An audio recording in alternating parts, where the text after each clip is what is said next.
Vamos a repasar lo que decía Yamandu Orsi, lo que significó la pérdida de José Mujica. Lo conversamos con Pablo Cohen y después seguimos con mucho más. Como todo, cada vez que desaparece un líder, la incógnita, el interrogante es cómo se sostiene esa construcción de la que él fue protagonista central.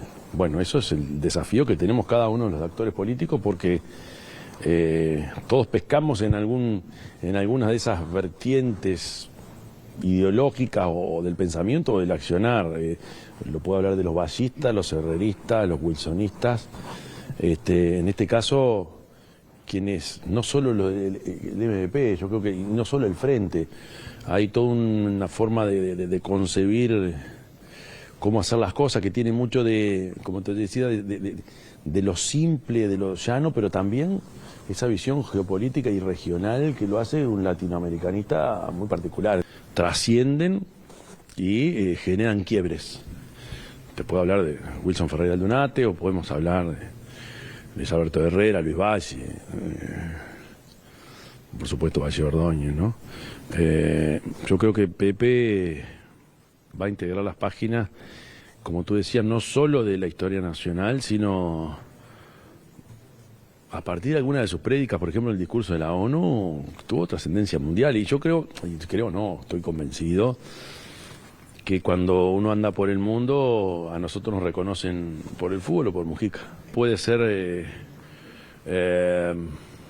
candidato, tener algún cargo, presidente de la República, puede ser jefe de un partido, puede ser una referencia política. Ahora, el liderazgo, y más de la magnitud o del volumen de alguien como Pepe, hoy no es fácil identificarlo. Porque aparte eso nace de manera bastante más espontánea y no se transfiere de manera mecánica. Lo que sí es claro que él nos dijo que todos teníamos que tomar esa aposta. Y todos lo agarramos. Pero sabiendo que hay una construcción que tiene que ver con el contacto y con la adhesión de la gente que, como te digo, no se estudia ni se decreta. Se tiene o no se tiene y eso el tiempo dirá cuáles son, quiénes son los que toman esas banderas y se transforman en líderes. Pasa en todos los partidos. Ahí hablaba Yamandu Orsi en algo también muy interesante para lo que viene, pensando para lo que viene, la diferencia entre poder y liderazgo. Y decía Orsi, el liderazgo ni siquiera se vota. El liderazgo se construye y no sabemos en quién puede recaer el liderazgo. Eduardo, te voy a sentir... No, porque es una linda pregunta. ¿Quién va a ser el líder? Sobre todo en años electorales se da esa discusión y una confusión entre una candidatura presidencial y un liderazgo, ¿no? Y creo que de alguna forma va en línea de esto, ¿no? Bueno, el nuevo líder de tal partido, y en realidad lo que es una candidatura. Y la candidatura puede ser el cimiento de la construcción de un liderazgo. Y hay otros que el liderazgo lo lleva a ser una candidatura. Y el caso de Mujica fue construyendo un liderazgo, primero, digamos, más reducido en términos de sector, fue ampliando el sector y ampliando su liderazgo hasta que llega a la presidencia de la República, con mucho cuestionamiento. ¿Era líder antes de ser presidente? Líder del Frente Amplio no, era una de las patas que estaba construyendo, pero que el liderazgo, digamos, estaba básicamente depositado en la figura de Tabaré Vázquez. Claro. Pero que el asumir el gobierno demostró que Tabaré Vázquez era un líder que necesitaba para gobernar las tres patas que el Frente Amplio tenía en ese momento, y que esas patas se fueron, digamos, ubicando en su propio desarrollo, y Mujica, desde ese lugar, empezó a desarrollar un liderazgo ya más partidario. Es un liderazgo tardío si lo comparás con Sereni, Arana, Astori, claro. ¿No? Y Vázquez. El liderazgo y en aquel momento era fuerte la figura de Gargano también, en el arranque de ese gobierno. El primer gobierno de Tabaré, el canciller, ¿no? Democracia sobre nuevas bases, que fue el lema del Partido Socialista, fue el partido más votado en una elección, ¿no? Sí, fue un par de elecciones antes. ¿No? Es famosa la anécdota de Bueno, justamente, creo que ahí se empieza a forjar parte del liderazgo, ¿no? Cuando se da la situación de cuasi ruptura y salida de Danilo Astori, que Mujica se lo lleva a un boliche, a Astori, y agarra una servilleta y le dice, decime qué querés para quedarte. Y Astori le dice, y Mujica asume ese rol de ir a la interna a negociar. Digo, hay cosas que se van quedando en el olvido porque pasan los años. Bueno, pero ese tipo de cuestiones son las que van construyendo el liderazgo, que desemboca en una competencia interna entre Mujica y Astori, previo a que Mujica fuera competencia interna electoral, ¿no? Y con muchas dudas planteadas sobre si el Frente Amplio podía ganar con un Mujica candidato a presidente. O sea, hoy estamos hablando de lo que terminó siendo, pero si recordamos lo que fue 2009, y era esa construcción inicial de un liderazgo o de uno de los liderazgos que había en el Frente Amplio, bueno, terminó, digamos, sorteando esas dudas, esas barreras que había sobre el potencial que podía tener su figura para el Frente Amplio, la capacidad para liderar, y que terminó, a partir de la presidencia, llevando adelante. Lo que pasa es que en la primera presidencia de Tabaré Vázquez, Mujica, ministro de Ganadería, en esos 3 años y pico que estuvo en el cargo, bueno, desarrolló una impronta a nivel de todo el país, una llegada, un diálogo con las gremiales que le dio, digamos, un enraizado a nivel nacional que quizás no tenía hasta ese momento, ¿no? Y a partir de 2008-2009, en plena campaña, lo logró consolidar claramente. Es verdad, ahora me recordaba Martín que, ¿cómo nos olvidamos las cosas, ¿no? En 2019, Daniel Martínez, ya en una de sus últimas jugadas, cuando la elección estaba muy cuesta arriba, lo presenta a Mujica como ministro de Ganadería y a Astori como canciller. Apelando a ese liderazgo que se había construido, que obviamente ya no podía contar con Tabaré Vázquez. Que bueno, la manera en que recuerda eso Mujica es muy ácida, ¿no? Es muy ácida. Yo creo que... Y podemos concordar con, ¿no? Sí, con esa visión. el Uruguay puede concordar con él. Me parece que lo que sí es Mujica es caudillo. Y no estamos tan acostumbrados a los caudillos. Estábamos acostumbrados a la historia a los de los partidos políticos tradicionales, la de los estábamos, pero hay que ver qué caudillos quedan, claro. ¿no? Wilson Ferreira no está, Luis Alberto Herrera no está. Él era un caudillo y hay gente que lo quiere de manera intuitiva, como a los caudillos. Creo que hay caudillazgos locales ahora, sí, ¿no? Departamentales, pero no nacionales. Exactamente.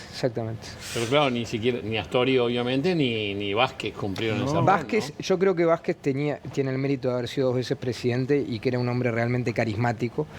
No sé si era un caudillo. Astori nunca en una elección interna. Entonces, eso no minimiza lo que hizo como ejercicio de responsabilidad. No me parece que Vázquez encaja más en el del líder. Exacto. Más en el del líder. Comparto también. El líder que tuvo que hacer ejercicios de fuerza en la interna.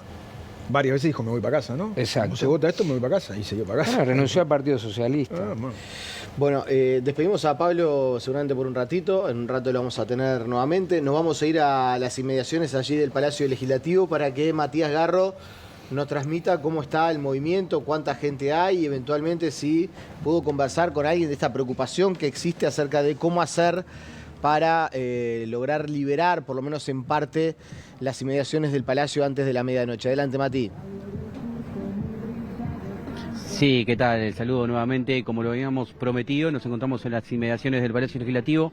Como pueden apreciar, bueno, una larga fila que viene por Avenida del Libertador y luego más adelante hace como una especie de caracol y aquí ya va en línea recta hacia el Palacio Legislativo para que la gente pueda acceder entonces al Salón de los Pasos Perdidos y allí entonces dar el último adiós al expresidente José Mujica. Se estima que por el momento aproximadamente unas 70.000 personas ya accedieron justamente a ese último adiós y del otro lado, a mi mano izquierda, está la gente que ya sale de estar allí, van muy fluidos dentro del Salón de los Pasos Perdidos y bueno, sí, estuvimos conversando con algunos integrantes del MPP justamente con esa preocupación que decías tú, Nicolás, de, bueno, transmitirle a la gente que estaba mucho más atrás, quizás esa idea de que, bueno, retornen a sus hogares y vuelvan en la jornada de mañana, donde se espera que obviamente el flujo sea mucho mucho menor. Pero vamos a seguirles mostrando cómo viene avanzando esta fila y también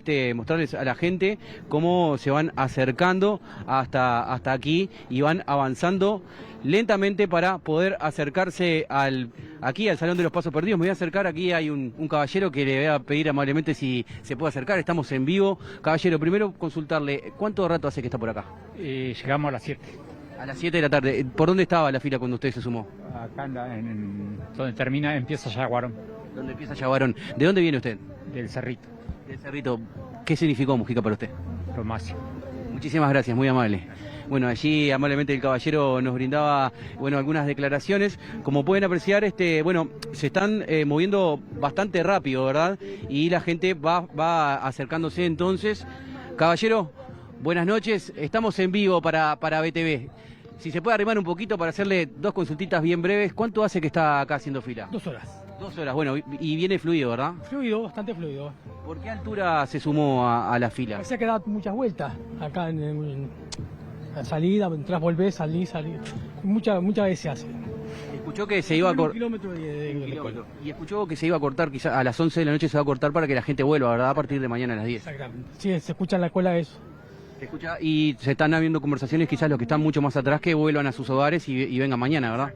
Habría que avisar más atrás que se va a cortar. Bueno, por último, una reflexión sobre José Mujica. Bueno, grande. Muchísimas gracias, muy amable. Bueno, allí otro caballero que se estaba acercando también. Allí una señora con una niña, que bueno, un poco descansando, ¿verdad? Porque hace un buen rato que están allí y bueno, descansando en los brazos seguramente la señora que estaba con la niña allí desde hace ya unas cuantas horas. Vamos a seguir por este lado, donde también pueden apreciar que hay gente que está arrimada a la valla, quizás gente que ya pudo dar ese último adiós. Vamos a consultarle.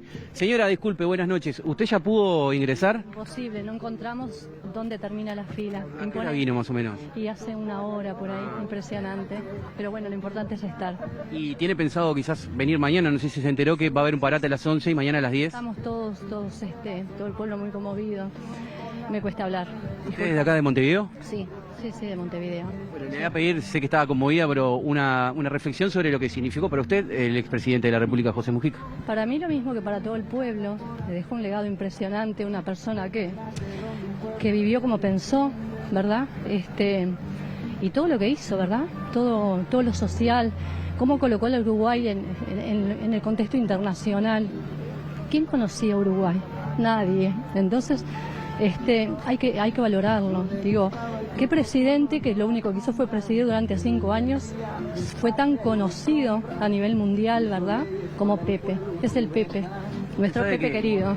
Sabe que nosotros cuando estábamos más temprano en la fila vimos personas de Brasil y también personas de Chile. A lo que voy es que también con su pensamiento fue una persona que trascendió las fronteras, ¿verdad? Totalmente, sí. Es el Pepe del mundo, un filósofo, un viejo, nuestro querido viejo. Y no solo nuestro, es mundial. Ojalá la gente tuviera un poquito más de empatía. Él predicaba con el amor, ¿verdad? Después de todo lo que vivió, después de todo lo que pasó. Ojalá cada uno de nosotros pudiéramos, con un granito de arena de todo lo que nos pidió Pepe, aportaríamos al mundo un montón. Y es por ahí, es el poder ser un mejor ser humano, ¿verdad? Ha sido más que amable, muchísimas gracias. Por favor. Gracias. Bueno, allí otro testimonio más de una señora que, llegó hace un rato y, ya la fila era demasiado larga y no pudo entonces ingresar y se quedó allí frente al Palacio Legislativo, observando cómo se está dando todo esto y seguramente, como nos decía, en la jornada de mañana va a intentar acercarse para poder ingresar entonces al Salón de los Pasos Perdidos y allí dar ese último adiós que es el que quieren todos. Y como pueden apreciar ustedes, a mi mano derecha, estas personas son las que están saliendo, son las que pudieron ingresar y hacer ese último adiós, ese homenaje, y ahora se van retirando. Como pueden apreciar, se les ha pedido que sea bastante fluido también para que los que están intentando ingresar también lo puedan hacer de buena manera. Así que nosotros, si les parece, vamos a ir cerrando por acá. La idea era mostrarles cómo se está dando toda esta situación aquí en las inmediaciones del Palacio Legislativo. Continuaremos trabajando por aquí y en caso de tener cualquier novedad, los volvemos a convocar, compañeros.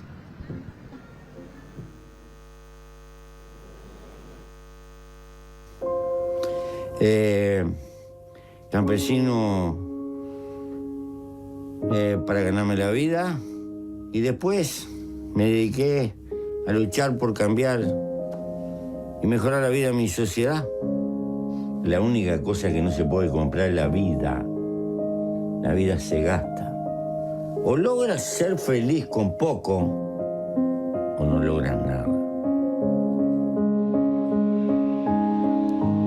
Y a veces me acongoja la tristeza. Y a veces me ataca la alegría.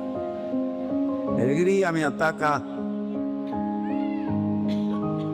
porque tan feliz, porque me voy a morir feliz, porque he gastado mi vida y pertenezco a una generación que con aciertos y con muchos errores entregó toda su existencia por lo que pensaba y por lo que sentía y puso la carne en la parrilla.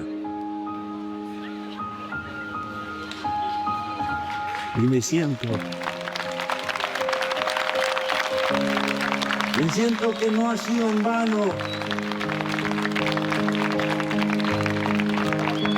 Y quedan multitud de compañeros nuevos para levantar la vieja bandera de la igualdad y de la justicia humana. Me puedo morir tranquilo porque vendrán otros a levantar en el mismo poder la bandera que levantan.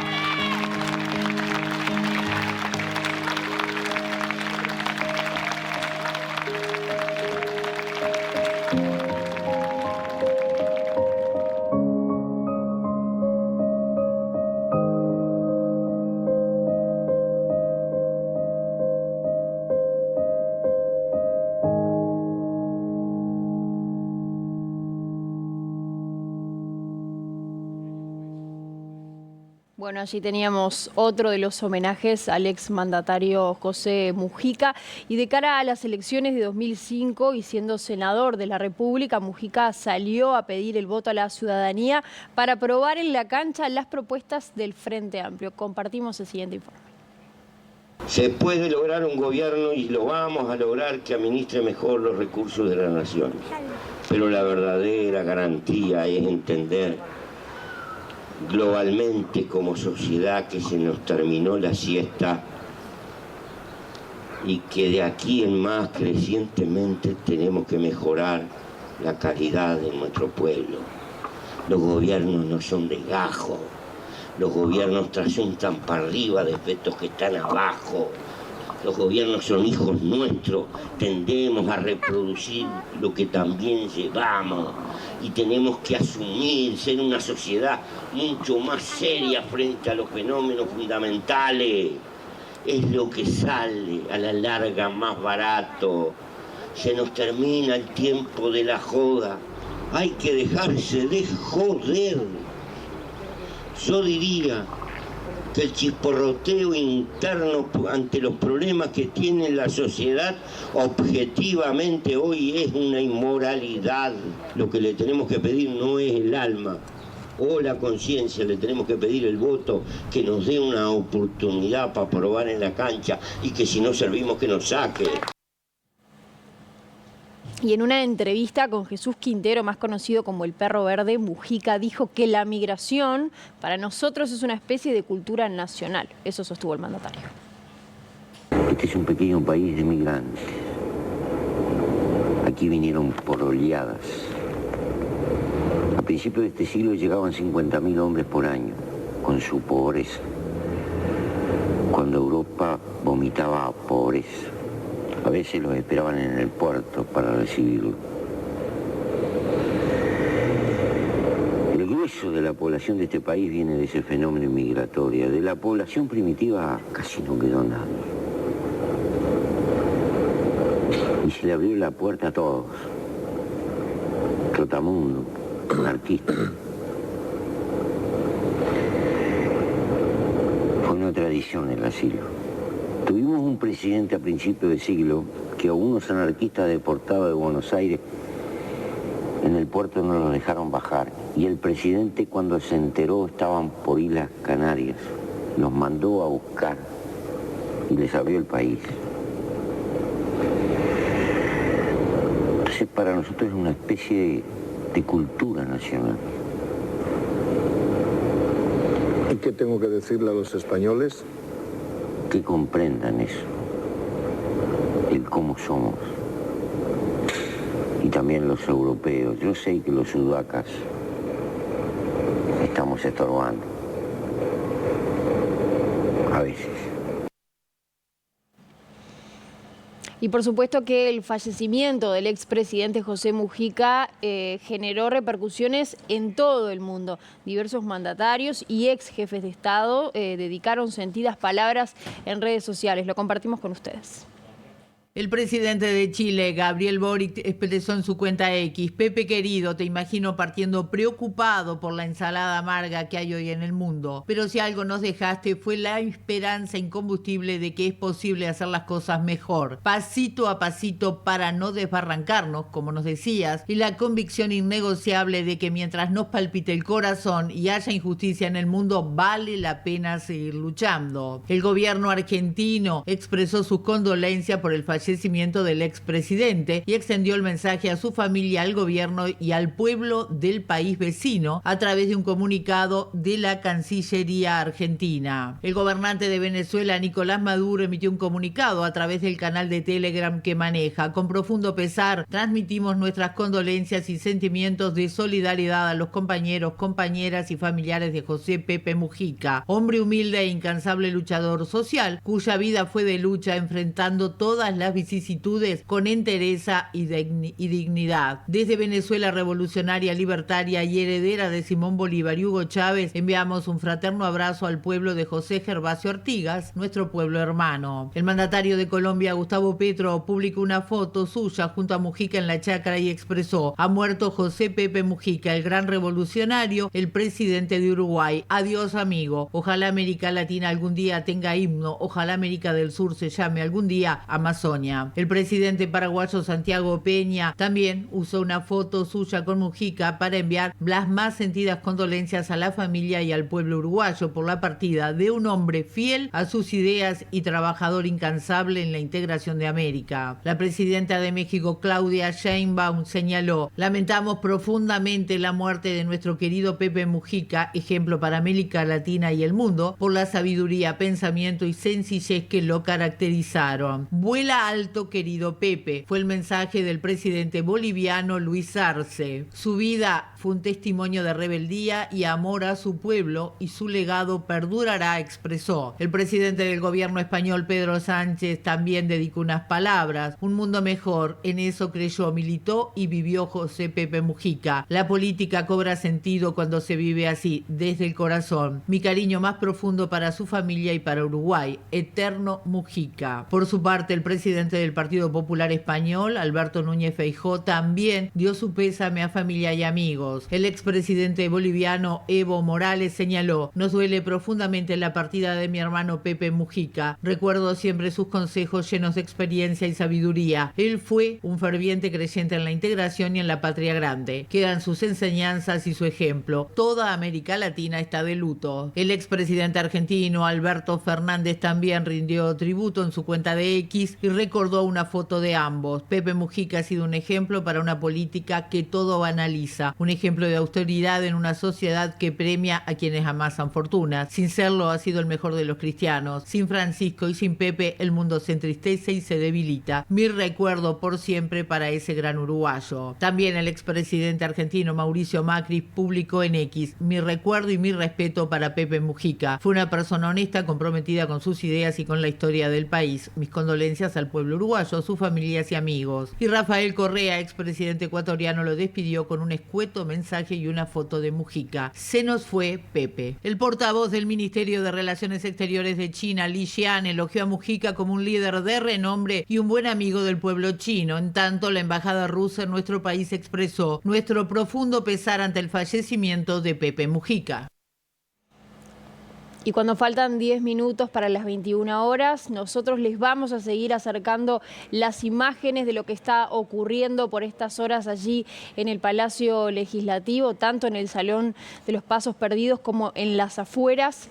allí donde se está llevando adelante este homenaje al exmandatario José Mujica. Y mientras vemos las imágenes de lo que es a esta hora el movimiento de la gente, que claramente se esperaba que se incrementara con el correr de las horas, les recordamos que hasta la medianoche se va a poder acceder, hasta las 23:30 horas se va a permitir el ingreso para que sobre la medianoche esté culminando, se puedan cerrar las puertas y ya por esa hora quede en algo más íntimo y vuelva a abrir sus puertas nuevamente al público sobre las 10 de la mañana. Mientras vemos esas imágenes, les propongo hacer un repaso de la vida de Mujica, de sus momentos políticos más relevantes y parte de su historia, parte de sus frases en momentos claves de lo que fue su carrera política. José Pepe Mujica nació en el barrio Paso de la Arena en Montevideo el 20 de mayo de 1935. Fue a la escuela y a liceos públicos de su barrio y cursó el bachillerato en el Instituto Alfredo Vázquez Acevedo. Su familia, de ascendencia vasco-española e italiana, estaba compuesta por trabajadores de la tierra. Cuando José Mujica tenía 7 años, su padre falleció y trabajó desde niño ayudando a su madre vendiendo flores. Mujica militó en la Juventud del Partido Nacional y fue secretario general. Luego creó junto con el Partido Socialista y el Grupo Nuevas Bases la Unión Popular. En la década de los 60 formó parte de la génesis del Movimiento de Liberación Nacional Tupamaros. Durante la dictadura cívico-militar, Mujica estuvo preso por casi 15 años. Fue torturado de forma física y también de forma psicológica. Y a pesar de las condiciones en las que Mujica fue apresado, siempre dijo no guardar rencor. Tras el retorno a la democracia en el año 1985, José Mujica fue liberado junto con otros presos políticos. 4 años después, con integrantes del MLN y de otros sectores de la izquierda uruguaya, fue uno de los fundadores del Movimiento de Participación Popular. José Pepe Mujica llegó al Parlamento por primera vez en el año 1994, cuando resulta electo diputado por Montevideo, y años después, en 1999, fue elegido senador de la República. En el año 2005 fue designado ministro de Ganadería, Agricultura y Pesca por el expresidente Tabaré Vázquez, cargo que desempeñó hasta el año 2008. En marzo de 2010, José Mujica se convirtió en el presidente número 40 de la República tras ganar las elecciones en noviembre de 2009 con un 50% de los votos. Durante todo su mandato, que culminó en el año 2015, eligió residir en su chacra en Rincón del Cerro junto con su compañera Lucía Topolansky. Su gobierno se caracterizó por la implementación de políticas progresistas, innovadoras y descentralizadoras, con bases humanistas e igualitarias, y dejó un legado histórico en materia de leyes y propuestas que le valieron a Uruguay y a Mujica un reconocimiento regional e internacional. Entre ellas destacamos la despenalización de la interrupción voluntaria del embarazo, la legalización del matrimonio igualitario, la de la compra, venta y cultivo de marihuana bajo regularización del Estado, la descentralización de la educación pública y la potenciación de la Universidad Tecnológica UTEC, también el plan Juntos para el acceso a una vivienda digna. En una de sus últimas actividades protocolares, antes de terminar su mandato, Mujica expresó gratitud para su pueblo y dijo que no dudes que si tuvieras 2 vidas las gastarías enteras para ayudar a tus luchas, porque es la forma más grandiosa de querer la vida que he podido encontrar a lo largo de mis casi 80 años. No me voy, estoy llegando, me iré con el último aliento y donde esté estaré por ti, contigo. Esto lo compartíamos más temprano en un video, queríamos repasar algunas de sus frases importantes y destacadas en momentos claves de su vida y su historia política. En 2014 volvió a ser electo senador, cargo al que renunció en 2018 para dedicarse a la militancia en el MPP. En 2020 fue reelecto y anunció su retiro definitivo de la política activa. En mi jardín hace décadas que no cultivo el odio, señaló en esa despedida. El 29 de abril de 2024, con 88 años, Mujica anunció que padecía un tumor en el esófago, enfermedad que le fue diagnosticada durante un chequeo médico. En mi vida más de una vez anduvo la parca rondando el catre, pero me siguió pastoreando. Esta vez me parece que viene con la guadaña en ristre, dijo cuando anunciaba su enfermedad. En esa oportunidad también destacamos que envió un mensaje a las y los jóvenes uruguayos, a quienes les manifestó un mensaje que decía que la vida es hermosa y que se gasta y que triunfar en ella es volver a empezar cada vez que uno se cae. Y también les pidió a los jóvenes de nuestro país cambiar la bronca por esperanza y luchar por el amor. Estoy agradecido y al fin y al cabo que me quiten lo bailado. Finalizó aquel día cuando anunciaba su enfermedad, que se fue deteriorando con el paso de los días y de los meses. Y bueno, finalmente el exmandatario murió este 13 de mayo en su chacra en Rincón del Cerro, acompañado por Lucía Topolansky.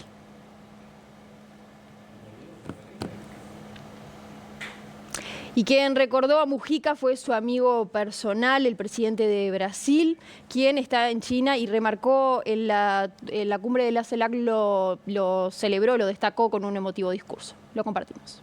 El presidente brasileño Luis Inácio Lula da Silva, quien fue amigo personal de José Mujica, recibió la noticia de su fallecimiento en medio de su viaje a China y desde allí pronunció las primeras palabras para quien fuera además su homólogo como gobernante. Amanecí en Pekín con la triste noticia de que hoy nos dejaba Pepe Mujica, dejándonos llenos de tristeza, pero también con muchas lecciones. Su vida fue un ejemplo de que la lucha política y la gentileza pueden ir de la mano. Y ese coraje y esa fuerza pueden venir acompañados de humildad y desapego, escribió el presidente brasileño. Poco más tarde, su vicepresidente Geraldo Alckmin, al frente del gobierno, debido a que Lula está en el extranjero, saludó al extinto político y anunció 3 días de luto oficial en el país, la misma cantidad que aquí en Uruguay. Horas después, Lula, visiblemente conmovido y con la voz quebrada, se subió al estrado en el marco de la cumbre ministerial entre China y la comunidad de Estados latinoamericanos y caribeños y habló durante 3 minutos de su colega y amigo José Mujica, a quien recordemos visitó por última vez a fines del año pasado. Recordó la charla que tuvieron ahí y aseguró que la carne se va, pero las ideas quedan. El jefe de Estado brasileño aseguró además que su forma de comprender y explicar los desafíos del mundo actual seguirá guiando a los movimientos sociales y políticos que buscan construir una sociedad más igualitaria.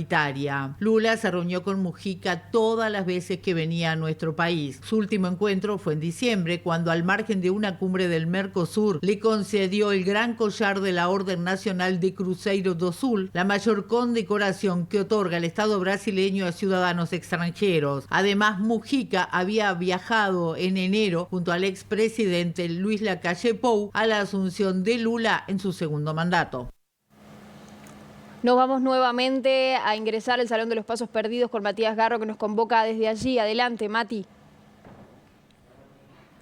Sí, Stephanie, los convocamos nuevamente, ya van más de 11 horas de lo que fue todo este evento y quedan 2 horas para que continúen las honras fúnebres del expresidente José Mujica aquí en el Salón de los Pasos Perdidos. Todavía quedan legisladores, principalmente del Frente Amplio, vimos a Mariano Tucci, también a Sebastián Valdomir, presidente de la Cámara de Representantes, y bueno, lo dicho, nos quedan 2 horas para estar haciendo un parate a partir de las 11 de la noche y estar retomando a partir de las las 10 de la mañana de la jornada de mañana jueves. Aproximadamente más de 70.000 personas ya pasaron por aquí. Ustedes estuvieron viendo las imágenes de Osiris de León en la explanada del Palacio Legislativo, donde estuvimos conversando con varias personas. Una señora nos comentaba que no tuvo la fortuna de poder ingresar a la fila, había llegado hace aproximadamente una hora y media y era demasiada la fila, por lo cual se quedó allí un poco viendo cómo acontecía todo y seguramente nos decía va a volver en la jornada de mañana para ver si tiene suerte y puede ingresar aquí al Salón de los Pasos Perdidos. Repasemos brevemente los mandatarios que van a estar llegando en la jornada de mañana. Entre la 1 y las 14 horas estará llegando Luis Ignacio Lula da Silva, también hará lo mismo el presidente de Chile, quien, según nos indicaron, viene exclusivamente para participar de esta despedida a José Mujica y luego se estará retirando rápidamente para su país y estará finalizando todo esto aproximadamente a las 17 horas. También ustedes tuvieron la palabra allí en vivo a través de nuestro informativo del gobernador de Buenos Aires, Axel Kicillof, quien estuvo aquí presente y no nos podía confirmar si Cristina Fernández de Kirchner iba a llegar aquí a nuestro país para hacer una despedida formal entonces al expresidente. Como les digo siempre, nosotros estamos trabajando aquí desde el Palacio Legislativo y en caso de tener novedades, obviamente los estaremos convocando nuevamente.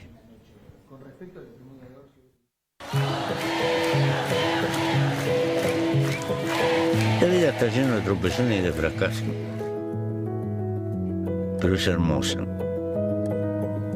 Vivirla al tope, con generosidad. Quiero el progreso material, pero quiero antes que nada el amor a la vida. Porque el crecimiento económico no puede ser una finalidad, tiene que ser un medio. Lo fundamental, cómo pasa la gente por la vida. Si tiene tiempo para cultivar lo único valedero, los afectos. ¿Y qué son los afectos? El amor explosivo cuando sos joven. Sí, los hijos, la familia, los amigos. Y cuando sos viejo, el amor de una dulce costumbre, una mansedumbre melancólica y un truco, un entretenimiento, hablando cuentos con los que hemos vivido, porque al fin y al cabo, ¿qué mierda nos llevamos cuando nos vamos en un cajón? Por eso, compañero, es muy larga, sinuosa y compleja la lucha que hay por delante. Pero ¿qué sentido tiene la vida si nos quitan la esperanza de soñar con un mundo un poco mejor? No lo dudes. Si tuviera 2 vidas,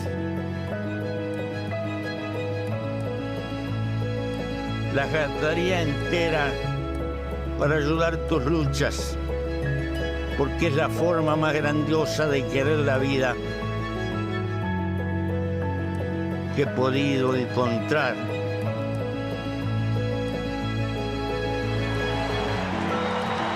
No me voy. Estoy llegando.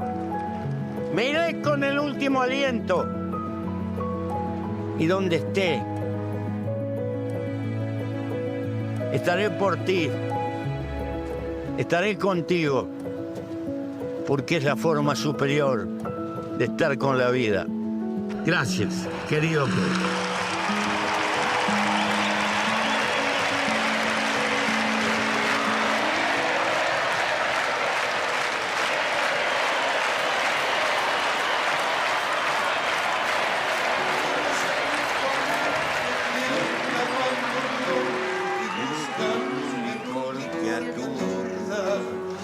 La curda que al final termine la función. Corriendo el enferón al corazón.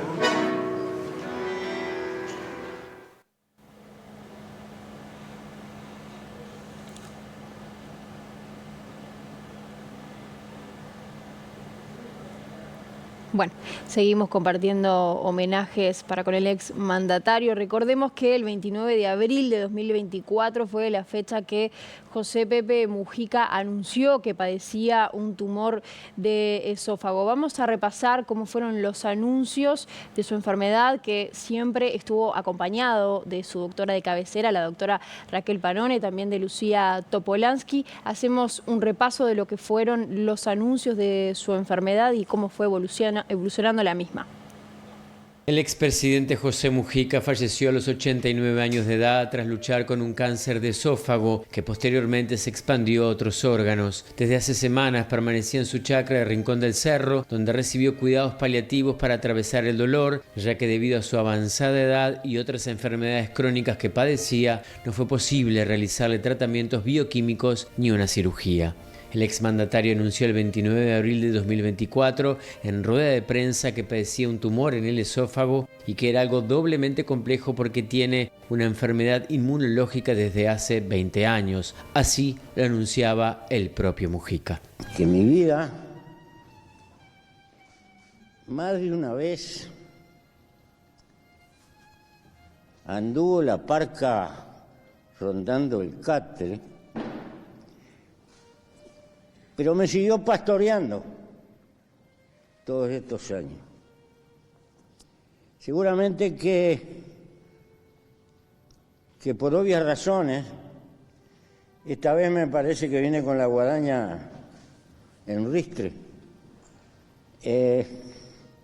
Y veremos lo que pasa.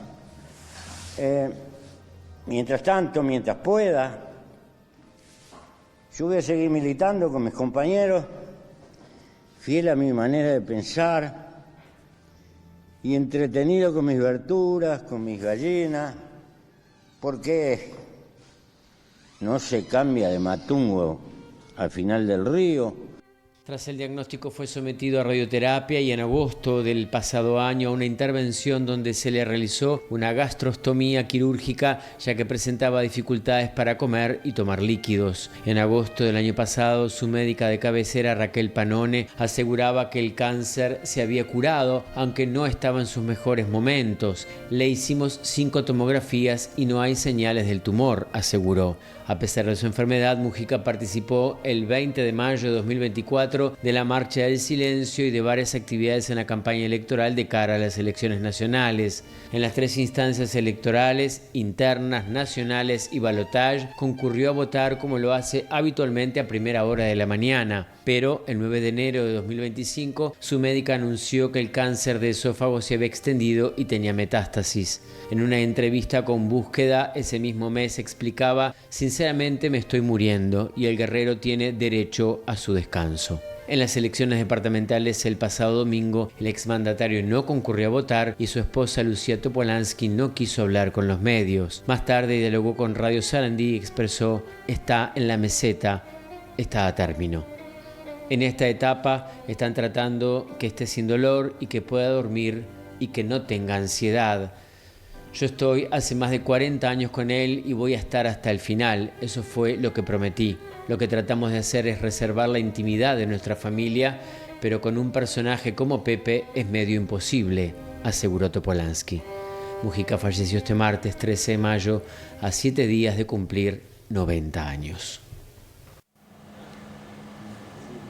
Y finalmente se confirmó que el presidente de Colombia, Gustavo Petro, va a participar del velatorio del exmandatario José Pepe Mujica. Gustavo Petro se despidió en sus redes sociales y comenzó esta despedida, este homenaje, diciendo: adiós, amigos. Compartimos con ustedes lo que decía el mandatario.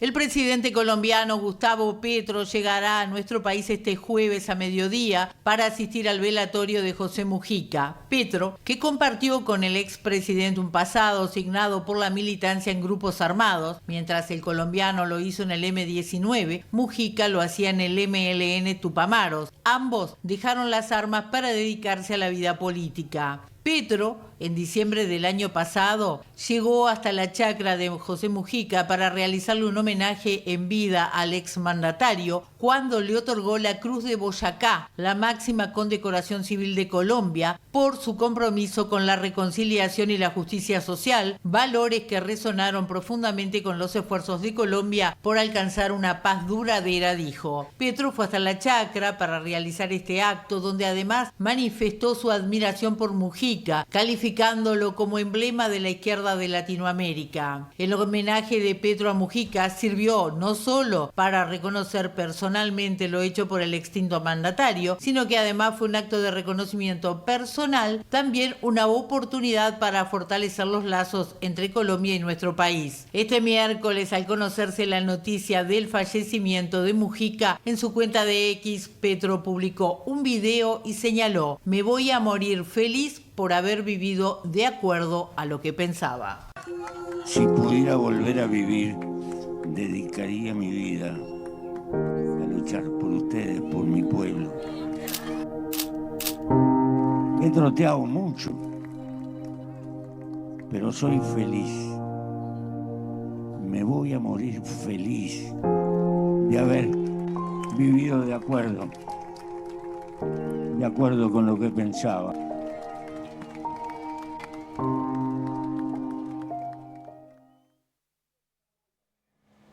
Volvemos a tomar contacto en vivo con el Palacio Legislativo. Matías Garro nos convoca desde allí. Adelante, Mati.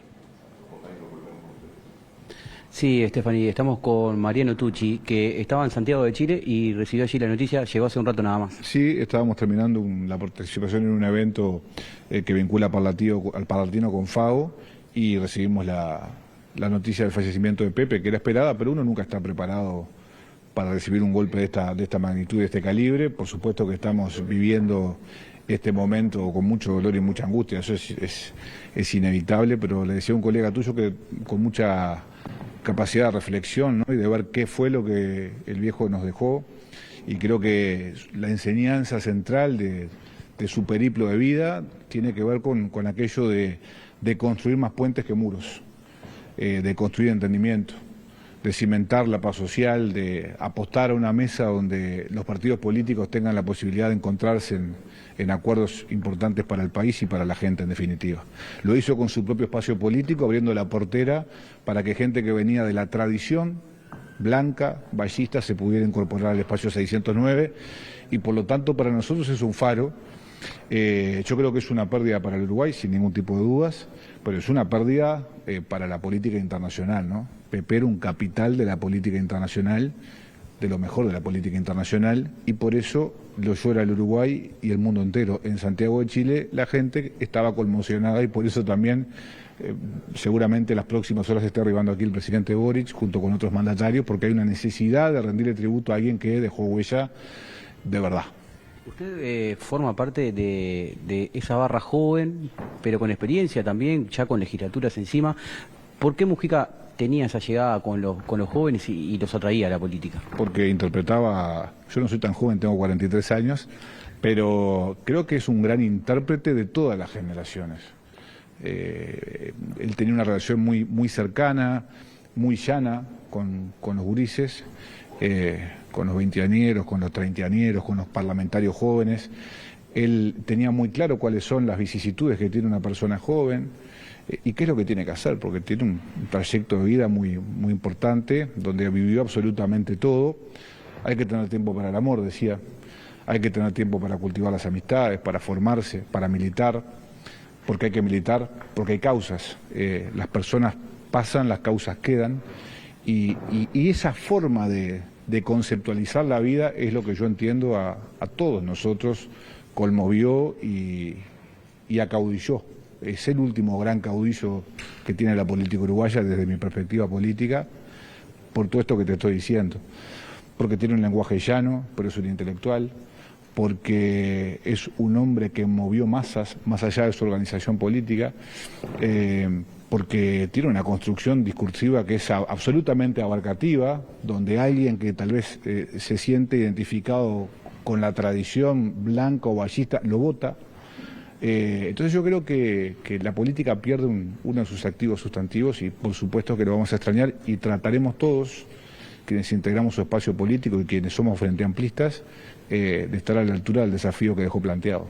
Pepe y Lucía estuvieron muchos años juntos. ¿Queda también una responsabilidad puntualmente en su sector de también acompañar a Lucía también ahora en estos momentos y también el resto de lo que también a ella le quede de vida?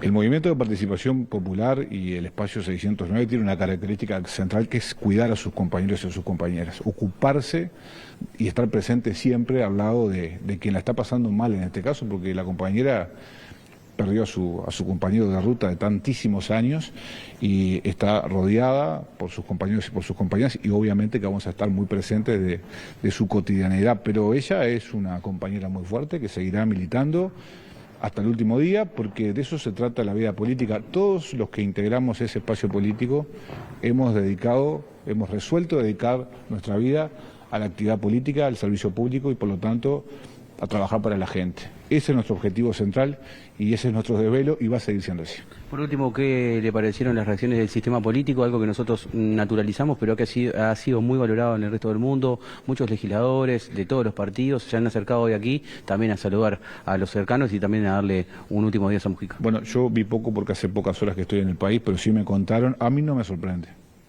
Yo creo que hace ya algunos meses que vivimos un tiempo nuevo, que no es de refundación, pero sí es del encuentro con los mejores valores republicanos del Uruguay, y hemos visto cómo aquí en la Cámara Baja, en la Cámara de Representantes, donde no hay ningún partido con mayoría propia, hemos logrado en temas puntuales conseguir acuerdos.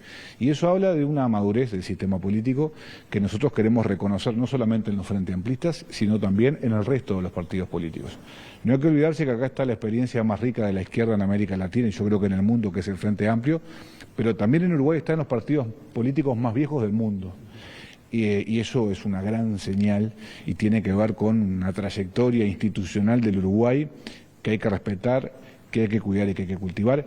Y Mujica fue, durante toda su vida política, cultor de esas tradiciones. Ha sido Machiavelli. Ustedes también. Bueno, allí la palabra de Mariano Tucci, también reflexionando sobre esta pérdida, como lo han hecho muchísimas personas que han pasado por aquí, por la antesala de la Cámara de Representantes y dialogando con nosotros que hemos estado apostados aquí durante esta jornada. Vuelvo con ustedes a estudios, compañeros.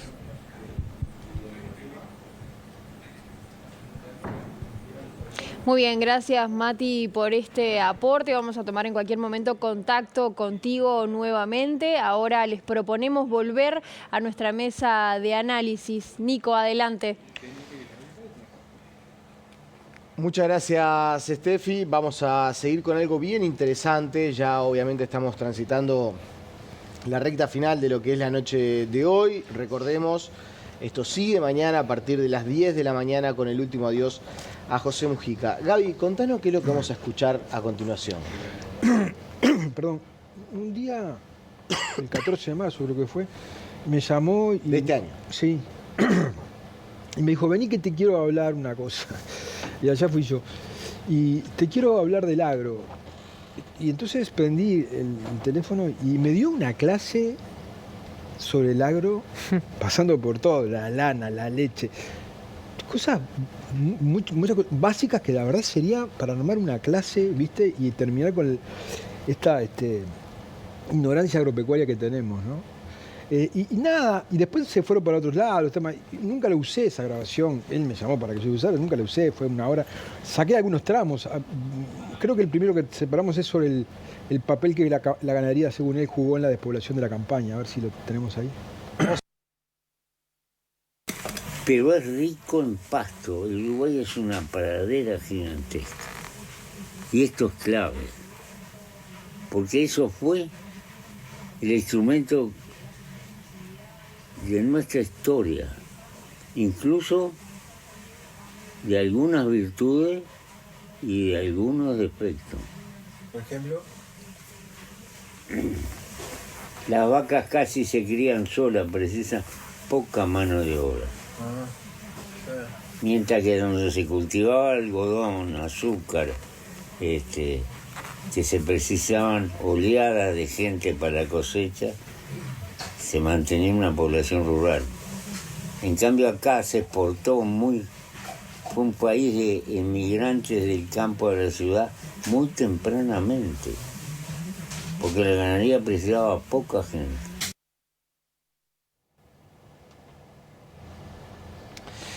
Lo vuelvo a tocar luego desde varios lugares y aprovecha en un momento para darle un golpe a los sindicatos cuando no. Vamos a escuchar, creo que soy esta parte de los sindicatos. Muy común en los dirigentes sindicales, que somos productores de materia prima y que no nos industrializamos y eso. Es como decir, Holanda no existe. No, el problema no es el producto, sino la tecnología con que lo producir.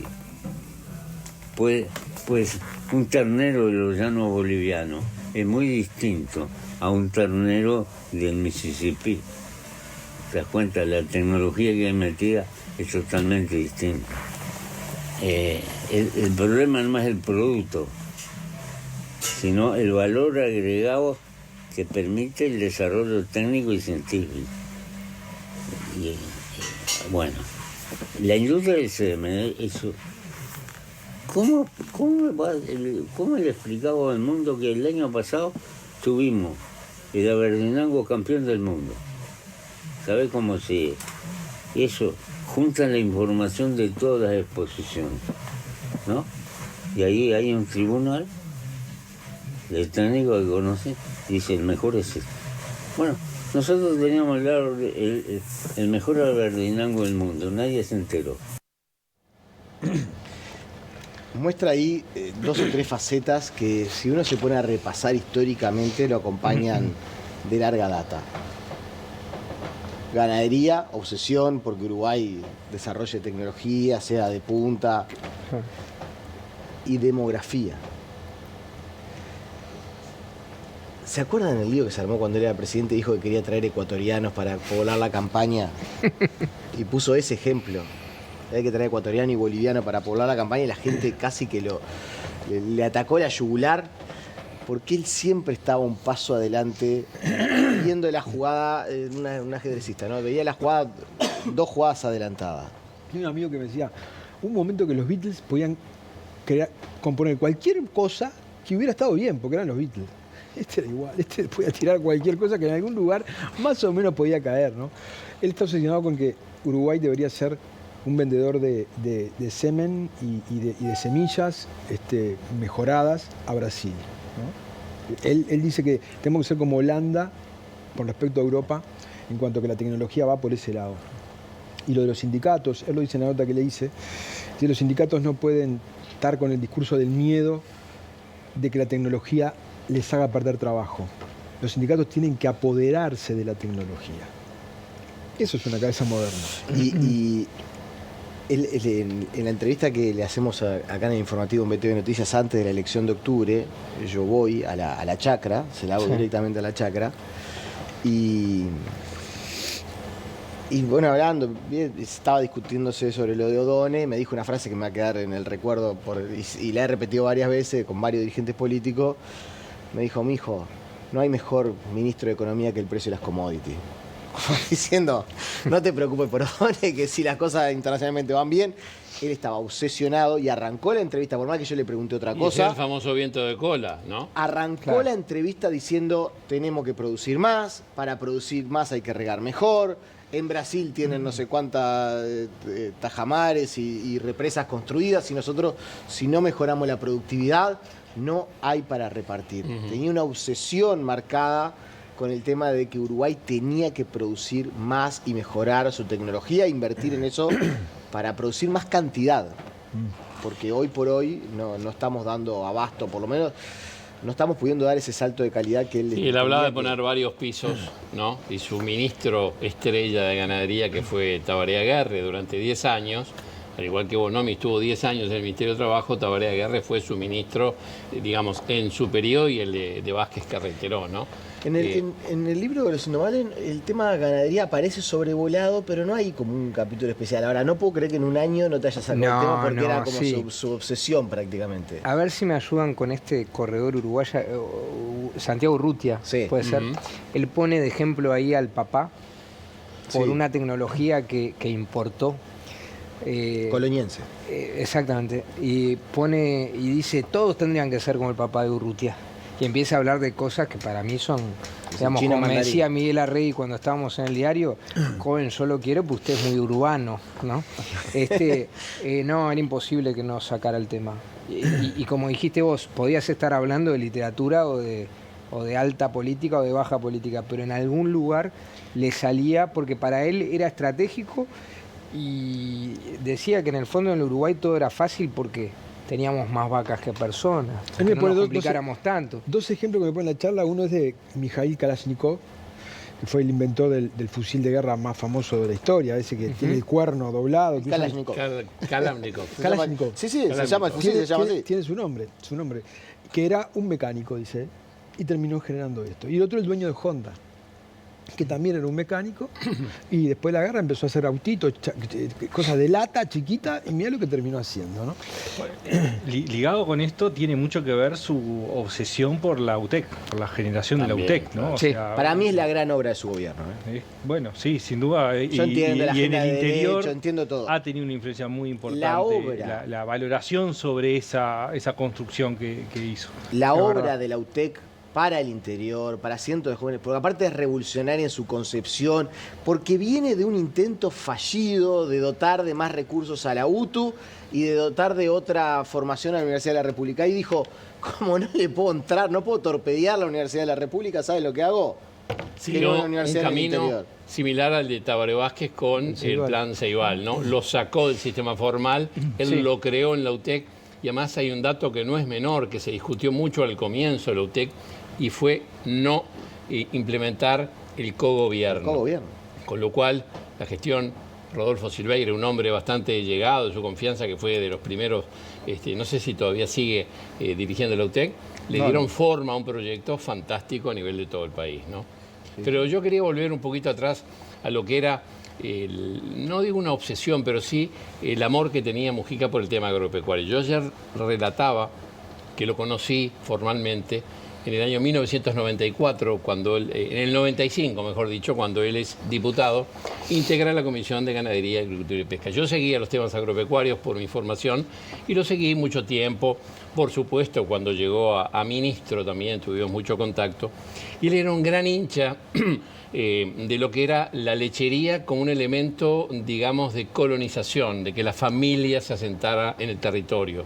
La lechería es una de las producciones agropecuarias que asienta la familia en el campo. No hay producción lechera a la lejanía, como puede ser en la ganadería extensiva. Y él hinchó mucho, en el buen sentido, digo, de tratar de apoyar las cooperativas lecheras, con APROLE, las asociaciones de productores. Toda la política de colonización tenía que ver con darle campos de recría a los productores lecheros, entre otras cosas. Pero él también tenía un gran amor por la producción ovina, las ovejas, tenía como una obsesión. Y él tenía un modelo, él decía que Uruguay tenía que encontrar un modelo productivo que fuera acorde a los pequeños productores, de tener una majada, y siempre pensaba en Australia o en Nueva Zelanda como sus modelos, ¿no? Muy apegado a la familia del productor con su rodeo de animales. Y siempre compartimos un proyecto que estuve yo ligado lateralmente, que era un tambo ovino, que no es lo común en Uruguay, los tambos son todos lecheros la mayoría. Y había un proyecto de conformar un tambo ovino para producir quesos con destino a exportación. Y él siempre, ese proyecto se lo quedó en la cabeza. Y cada vez que nos veíamos, una vez por año, siempre me preguntaba, ¿y en qué está el tambo de las ovejas? ¿Va funcionando? ¿Va? Un proceso largo y demás. Hace 2 años me cruzo con Lucía Topolansky en el Palacio cuando renunció al cargo de senador Enrique Rubio. Nos cruzamos y Lucía me para y dice, Pepe quiere ir al tambo, quiere visitar finalmente el tambo, que yo le había hecho varias veces para conocer lo que finalmente se había concretado. Y empezamos, bueno, a coordinar las fechas y quedó finalmente articulada la visita al tambo con Pepe, con Lucía. Y yo le sugerí que fuera Orsi, que era candidato con grandes probabilidades, para que de alguna forma percibiera la visión que Mujica tenía de ese modelo productivo, que era bueno que él lo viera. Y estaba todo acordado, y el día anterior me llama Lucía que ya el físico de Pepe no le permitía, era acá cerca, en San José, era cerca, de todas formas, esa visita nunca se pudo concretar y la verdad que nos da mucha pena, ¿no?, que no haya podido ver un modelo que él pensaba que podía ser exitoso y que después de muchos años, de mucho esfuerzo, está empezando a funcionar, ¿no? Así que esa parte quedó pendiente, pero reivindico dos de las grandes ideas de la lechería, como sentar la familia en el campo, y de la producción ovina, no la producción tradicional del Uruguay, que era la lana que no vale en los mercados internacionales, sino agregarle otro valor en la carne o con la industrialización. Y yo sumo el tema demográfico porque, bueno, con la traída de gente de Guantánamo, con un montón de acciones, demostraba, por lo menos en su visión de la necesidad que tiene Uruguay de algo que discutimos hoy, en el 2025, que es, somos un país en vía de extinción. Mueren más uruguayos de los que nacen, Uruguay va a tener que hacer algo para que demográficamente aumente su población. Eso Mujica lo decía hace 12, 15 años, sin ningún tipo de duda, y hablaba de promover la inmigración de personas de Latinoamérica para que vinieran a poblar el campo uruguayo, para que vinieran a trabajar en el rubro ovino. Me acuerdo de una entrevista que le hice y yo medio que lo cuestionaba, y me dice, mostrame las manos. Con esa mano nunca plantaste una lechuga, me dijo. Nunca te subiste un arado, como dijo. Nunca plantaste una lechuga, me dijo, y se acabó la discusión sobre el tema. Claro, pero lo que dijeron ustedes dos de la UTEC es muy importante, porque él tenía una cabeza moderna. Aunque no se parecía, en algún aspecto se parecía a Valle, en algún aspecto. Le gustaba la innovación, no por la innovación misma, sino para que no nos quedáramos atrasados. Él pensaba que la liberación nacional hoy pasaba porque fuéramos un país desarrollado, una democracia plena, con mayor igualdad y que nos pareciéramos al mundo moderno. Una vez me dijo, ¿vos has ido a Japón? No. Mi padre se formó en Japón y siempre me habla maravilla, yo nunca fui.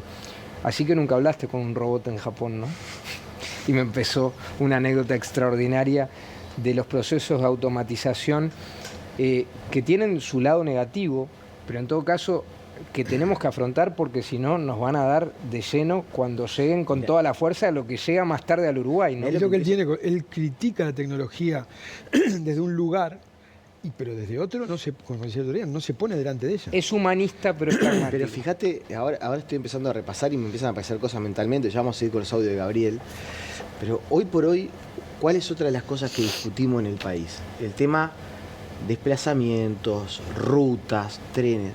Mujica quiso entregarle la red ferroviaria al Grupo Mondragón, allá en País Vasco. Ya viajó para ver el sistema porque él entendía que había que hacer algo. Él pone el ejemplo de Mondragón siempre. Y después en un momento hubo una iniciativa donde aparentemente desde China, el gobierno chino le plantea, dame el manejo de los trenes, pero los chinos la condición que ponían era, yo hago todo.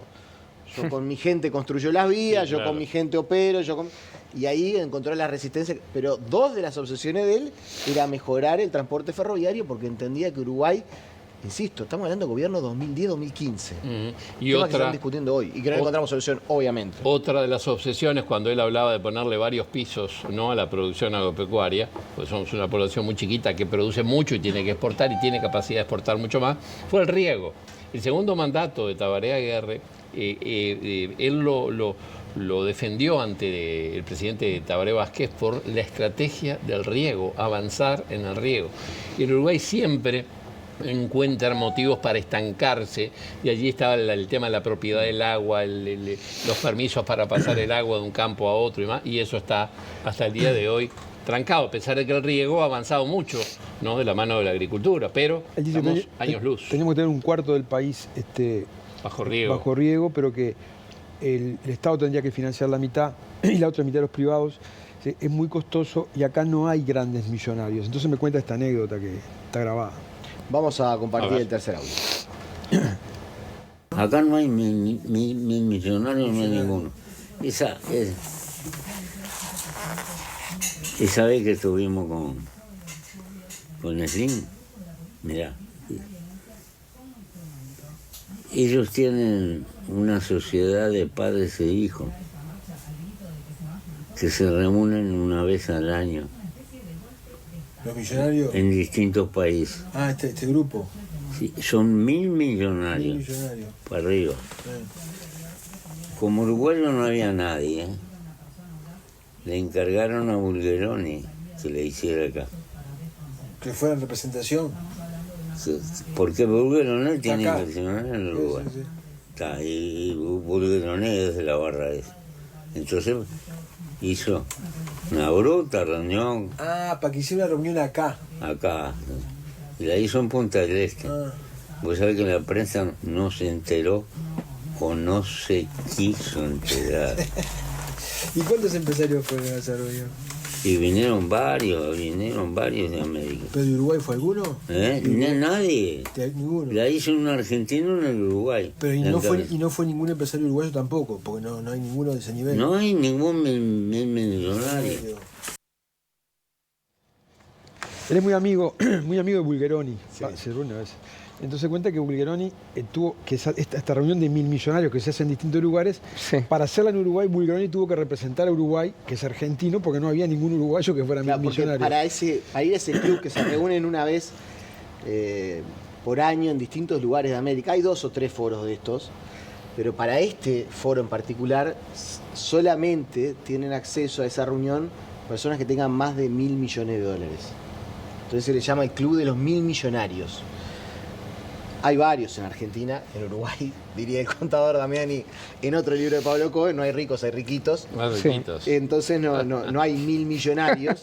Qué frase esa, ¿no? Increíble, Damiani. Ahora, Lo peor, ahora que me decís, no me había puesto a pensar.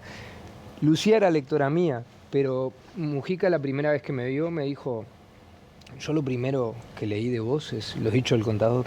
Me encantaba Damiani. Yo le dije, bueno, muchas gracias. Bueno, y un año ese club de los 1000 millonarios lo convocan a él.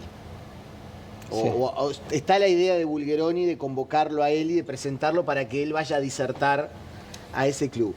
Y Mujica, que alguien podría pensar es probablemente toda la antítesis de lo que esas personas representan y ostentan, creía fundamental ir ahí a Punta del Este a brindar esa charla porque era una manera de mostrar que Uruguay podía ser amigable para ese público. Aparte me decía, no sabés lo interesante que es escuchar a estos, me decía. Porque tienen, claro, como tienen mucha plata, tienen ideas locas. Claro. Entonces muchas encajan. Viven en otro mundo, es apasionante escucharlo. Bulgeroni le interesaba, Slim le interesaba. Bueno, sí. Pero no era prejuicioso. Claro, que está en el argentino, que es un hombre... Copatel, el rey de la soja de Argentina. Sí. Argentina es, era el granero del mundo. Dentro del granero del mundo, el rey de la soja, Grobo Copatel. Pegando en el palo, Grobo Copatel era, y no sé si es el íntimo amigo de Mujica, pero una persona con excelentísima relación con José Mujica y un tipo al que Mujica consultaba en reiteradas oportunidades por esta obsesión que tenía de estar a la avanzada y a la vanguardia en temas agropecuarios. Un tipo con unas vinculaciones. Y aparte, claro, después de que adquirió esta estatus de rockstar, también todos. Y también le daban cabida. Es que era también, lo dice Pagni en el prólogo del libro, ¿viste? Era como el izquierdista pasable y querible. Por los millonarios, por los capitalistas, porque no hay nada mejor para el sistema que decir que alguien que no tenía nada que ver con el sistema abraza sus normas, ¿no? Entonces era encantador, no les iba a salir con nada populista, con nada autoritario y además era divertido. Cuando Mujica habla en su momento y refiere a el tema de la asignación universal, no pone de ejemplo un país comunista, un país socialista, dice, esto lo está planteando Mark Zuckerberg, el de Facebook. Ahí me dijo, yo estuve con Slim, me dijo. Claro. ¿Y sabés qué me dijo Slim? Hay que darle plata a los pobres, porque es la manera que la economía funcione. Para que tengan un peso para consumir. Sí, claro. Es que los Estados Unidos son keynesianos, es decir, no son ortodoxos. Ese es otro tema, pero es muy interesante. Ahí Mujica también dejaba ver cómo él, de temas que estaban discutiéndose en las élites económicas del mundo, tenía una visión que a veces resultaba hasta... obviamente, la discusión criolla es no, que le vas a sacar a los ricos para darle a los pobres, y es algo que... No, se parecía más a Paul Krugman que a un pensador de izquierda latinoamericano. Tenés otro audio. Uno más que es más anecdótico, hablando de la cultura y la belleza. Porque no estás rodeado de maravillas, pero no las ves. ¿cómo te voy a decir? Alegría de vivir. Porque estás en el medio de cosas que son maravillosas y no las ves. Era más largo este audio. Él dice, una cosa es la inteligencia, otra cosa es la educación y otra cosa es la cultura. Gaby, espérame que me están convocando del móvil, ya seguimos con el análisis de este último audio que compartíamos, una entrevista inédita que Gabriel Pereira realizó a José Mujica y que está compartiendo hoy por primera vez con nosotros. Vamos al móvil, Mati. Sí, Nicolás, los convocamos a todos porque estamos con Valeria Ripoll, a quien le agradecemos estos minutos con BTV. Y bueno, quiero consultarle cuál fue su vínculo con Mujica y por qué está acá. Bueno, la verdad que teníamos una buena relación, muy respetuosa. Compartimos algún ámbito de debate cuando yo estaba en el movimiento sindical. Y en alguna oportunidad me acuerdo de alguna declaración de él en la prensa, de que yo era bastante brava y ante algunos cuestionamientos a los gobiernos del Frente Amplio, pero la verdad obviamente siempre un vínculo muy respetuoso. En algunas cosas obviamente teníamos acuerdos, en otras diferencias, pero la verdad que siempre una relación muy respetuosa. ¿Qué entiende que pierde el sistema político en general con el fallecimiento de Mujica? Bueno, yo ayer hacía una publicación después de enterarme del fallecimiento del expresidente y decía, uno podía estar de acuerdo con él o no, pero obviamente no se puede dejar de reconocer que él obviamente marcó la política en el Uruguay. Él también hizo conocer a Uruguay en su momento y participó en distintas instancias que me parece que fueron muy importantes, buscando consensos en Venezuela en algún momento. Entonces me parece que obviamente él hizo aportes muy importantes.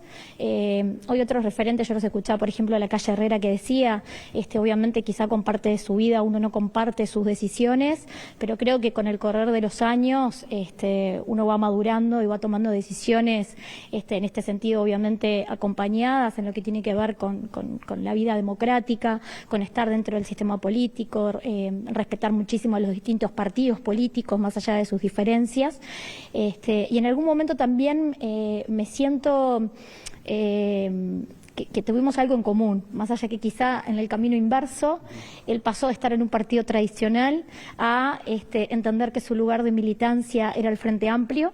A mí me pasó a la inversa, entonces creo que quienes tuvimos esas vivencias también quizá nos entendemos un poco más en que a veces uno toma una decisión y siente que es una decisión de vida, pero después se da cuenta que su camino va por otro lado, y creo que bueno, que obviamente su legado en lo que es el pueblo frente amplista obviamente va a ser inolvidable, y además me acompañan mis hijos. Me parece que es muy importante esto del reconocimiento de un sistema democrático como el uruguayo, de la figura de un presidente de la República y del respeto que merece, y obviamente hay que estar y hay que acompañar, ¿no? Por último, y agradeciéndole mucho estos minutos, durante el gobierno Mujica usted estaba en otro rol, quizás bastante más distinto. ¿Qué recuerda o cómo definiría el gobierno de Mujica? Bueno, convengamos que en el rol de dirigente sindical tuve unas cuantas diferencias, tanto con el gobierno de Mujica como de Tabaré Vázquez, con algunas decisiones que tenían que ver con, en mi opinión, retrocesos para el movimiento sindical. Los gobiernos frente amplistas tuvieron muchísimos decretos de esencialidad, fueron bastante, de hecho Mujica tuvo algunas declaraciones bastante en aquel momento que fueron muy cuestionadas por el movimiento sindical, sobre todo dirigidas a algunos colectivos de trabajadores, pero lo que no se puede negar es que la negociación colectiva durante su gobierno existió, y algunos trabajadores obviamente obtuvieron conquistas. Entonces esas cosas, lo que fue bueno hay que reconocerlo y después con mucho respeto obviamente decir en lo que no estábamos de acuerdo, ¿no? Pero bueno, como todo, creo que todos los presidentes quizá tengan mejores y peores momentos, y uno según dónde está y qué rol ocupa estará de acuerdo o no, pero bueno, creo que la vida democrática de Uruguay permite que pasen estas cosas, ¿no? Que hoy haya estado el expresidente Sanguinetti, la Calle Herrera, ese vínculo que siempre mantenían, mostrando cada uno su perfil en distintos ámbitos, debatiendo distintos temas, pero un país que es ejemplo porque podemos estar todos juntos, ¿no? Muchísimas gracias. No, por favor, gracias a ustedes. Bueno, hasta allí entonces, compañeros, la palabra de Valeria Ripoll, que llegó hace un rato y estaba acá con sus hijos también, acompañada, también sumándose a este último adiós al expresidente José Mujica. Muchas gracias, Martín, por este aporte, por esta... Martín, ya perdón. Ya es la hora. No me pidan tampoco que funcione. Bastante que estamos acá. Sin todavía. duda. Bastante bien. Sin duda. Mati, un abrazo. Mati también otro. Mati que se va a ha ofender hecho- porque le dijiste Martín. No. Mati, otro que desde las 9 de la mañana está trabajando incansablemente. No sé cuántas notas, entrevistas ha realizado. Brunito lo vio y de mañana también la rompió toda en la calle. Una gran cobertura, un trabajo descomunal de nuestros compañeros allí en el Palacio Legislativo. Hablabas, Gaby, de esta... No, lo que decía es la inteligencia, la educación y la cultura. O sea, hay mucha gente educada, pero no tiene la suficiente cultura para ver la belleza que lo rodea. Hay gente que está frente a algo hermoso, pero al no comprender el valor cultural que eso tiene, por más educada que sea, no lo va a mensurar. Además pone ahora la nueva generación un celular por delante siempre, ¿no? Todo se mira a través del celular. Yo lo visité hace pocas semanas y le digo, Pepe, ¿qué haces? Releo esto, ¿qué voy a hacer? Acá está todo. Y era el Quijote. Bueno, el Quijote era un libro que para él siempre lo tenía ahí. Pero te voy a decir algo, eso es cierto, pero era un lector mucho más fervoroso de lo que la gente cree. Pues la gente confunde la manera en que él hablaba, con su cultura, y era profundamente culto. En el libro medio que se pelean y Lucía dice que ella es una lectora lenta y que Pepe era un lector devorador de libros. A mí lo que me sorprende, no sé si lo dijo en el libro o en la entrevista, cuando dice 3-4 años sin libros, y él leía mentalmente de memoria. 7 años estuvo Y a sin libro, partir una de la locura. lectura de memoria... Mientras estaba preso, ¿no? Exactamente. Y a partir de la lectura de memoria, no solo revaloró, sino que sacó conclusiones distintas. ¿Viste? Digo, Sí. Es una manera de leer, ¿no? Que uno dice... Es una manera de releer. De releer, pero no es lo mismo leer acá, que leer en pantalla, que leer en papel. ¿Cómo Pero es leer? leía, recordaba lecturas. Recordaba las lecturas, y es decir, que esa manera de repasar, a diferencia de leerla, le ayudó a él a dar otra perspectiva de la lectura. Me pareció una cosa... Bueno, Rosenkopf decía que durante el cautiverio la celda se le llenaba de chiquilines, de amigos, de novias, que lo ayudaban a estar menos triste y a no volverse loco. Y La Margarita, ¿no? De alguna exactamente. Y a Mujica se le llenaban de libros. Distinto a Lucía, que Lucía lo que hacía era cambiar los sellos de la censura para que autores como Carpentier, que los militares pensaban que era francés por su origen, por cómo sonaba el apellido y era cubano, fueran aceptables para la dictadura. Pero él no pudo leer, como decía Gabriel, y eso también es una forma de tortura. Corregime porque estoy jugando de memoria, obviamente, con la lectura mía del libro. Él no dijo que eso fue uno de los peores momentos de su vida. De los peores 7 años de su vida fue cuando estuvo sin libros. Te iba a decir eso. Cuando le pregunta qué fue lo peor, los 3 años sin libros. Exactamente. 7 años. 7 años sin libros. La bendición que él ve espiritualmente en el cautiverio como una manera de volverse, esto lo he hablado mucho con Gabriel, más ascético, tiene un pero. El pero es esos 7 años sin libros. Él leyó hasta el último de sus días como un animal. Era y releer es parte de la lectura. Cuando vos relees, si el libro es de gran calidad, estoy hablando de Cervantes, García Márquez, Borges, lo disfrutás tanto o más, y es como si lo leyeras de cero. Es una maravilla. Fundamental. Estamos viendo imágenes, obviamente, mientras seguimos en la mesa de análisis, mientras seguimos acompañando esta jornada maratónica allí en el Palacio Legislativo. Insisto que esto sigue mañana, porque mañana desde las 10 de la mañana se retoma la actividad para abrir las puertas del Salón de los Pasos Perdidos al público.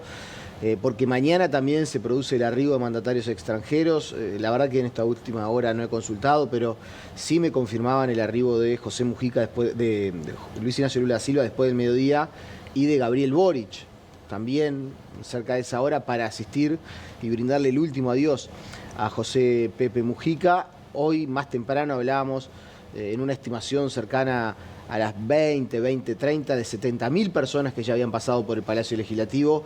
Ese número seguramente ya más que se duplicó por lo que ha sido la afluencia de público en estas últimas 2 horas, con una fila de asistentes que ya no es uno atrás del otro, sino que es mucho más parecida, para que la gente entienda, a la entrada a un estadio deportivo, donde obviamente la fila ya hay una aglomeración, no es tan organizada, más allá de que se ha respetado a cabalidad lo que dispone.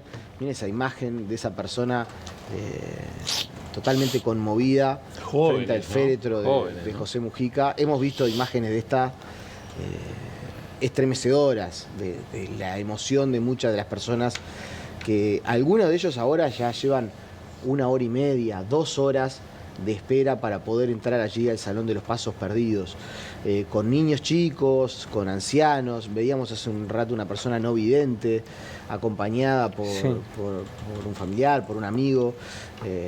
Insisto, hemos visto imágenes que estremecen, que te erizan la piel, y miren lo que es a esta hora Avenida del Libertador, 21:50.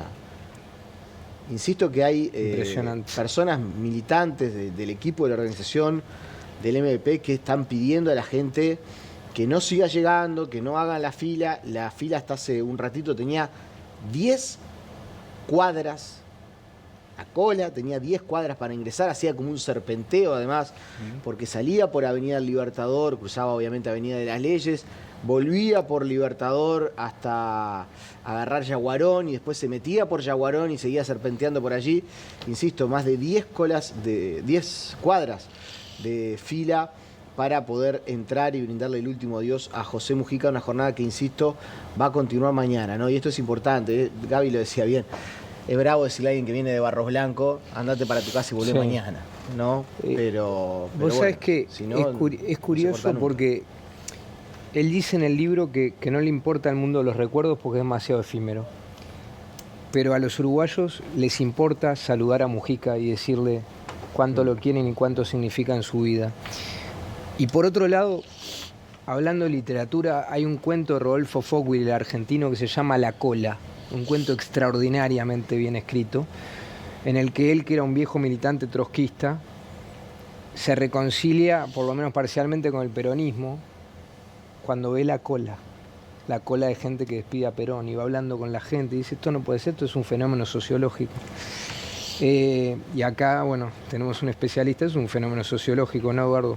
No, sin dudas. O sea, esta respuesta tiene que ver con la generación en parte de un ídolo, ¿no? Es decir, de alguien que la gente vislumbra como un camino a seguir, como algo a respetar o a saludar, digamos, en distintos grados, pero que efectivamente expresaba y la gente se reflejaba en gran parte de lo que decía.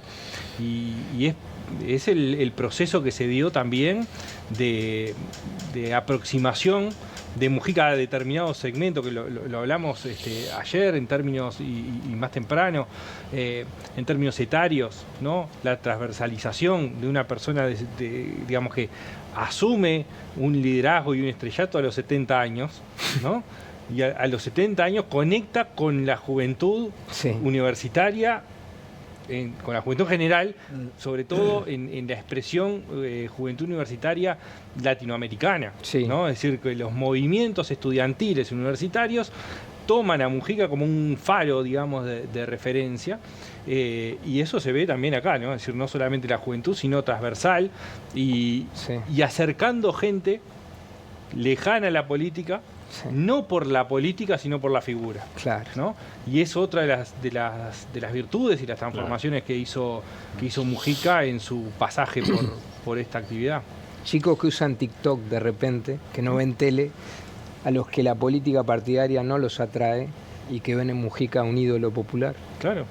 No solo lo que decía Gabriel, que era un ídolo del rock, ¿no? Al estilo ídolo del rock, ¿no? Porque, claro, pero vos al ídolo del rock lo seguís en un recital, consumís su música por aplicación, y a un político no lo van a ver a un acto, o no les interesa si Nicolás Núñez se entrevista en BTV Noticias. Como Mujica. Pero sí la viralización de frases. Yo creo que a Mujica, las nuevas generaciones, lo que decía Eduardo, además de tenerlo como un faro, como un guía, es como que encuentran en Mujica a alguien que les dice lo que no están acostumbrados a escuchar. Sí.